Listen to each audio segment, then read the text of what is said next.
ગ્રામ પંચાયત દ્વારા બાંધકામ દૂર કરવાની કામગીરી હાથ ધરવામાં આવી છે. રોપા ગ્રામ પંચાયતની જગ્યામાં બાંધકામ થયું હોવાની વાઘોડિયા તાલુકા વિકાસ અધિકારીને રજૂઆત મળતા જ આ કામગીરી હાથ ધરવામાં આવી હતી. વાઘોડિયા તાલુકા વિકાસ અધિકારી દ્વારા નોટિસ આપી દબાણ દૂર કરવાની કામગીરી કરવામાં આવી હતી. દબાણ દૂર કરવાની કામગીરી કરાતા ગામ લોકોના ટોળા ત્યાં જોવા મળ્યા હતા.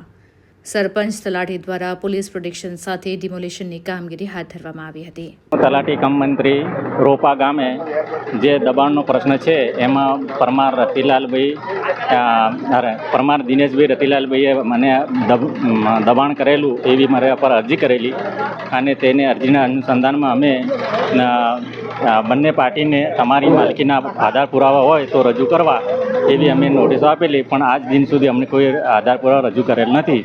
જેથી જે અમારા પંચાયતના નીતિ નિયમ પ્રમાણે અમે પંચાયતના ધારા પ્રમાણે 105 હેઠળ અમે જે કાર્યવાહી કરેલી છે અને આજની તારીખમાં અમે દબાણ દૂર કરવાની કાર્યવાહી કરેલી છે. આ જે જગ્યા જે તોડફોડ કરી છે એમાં એ અમારી પોતાની માલિકીની છે અને એમાં કોઈ પુરાવા તલાટીએ રજૂ કરેલ છે નહીં અને જબરદસ્તી તોડી નાખેલ છે આ લોકોએ. અને અમે ટીડીઓ મામલતદારમાં અને ડીડીઓમાં અમે બધે અરજી આપી નોટિસ આપેલી છે, તો પણ હજુ કોઈ એ કર્યું નહીં એ લોકોએ.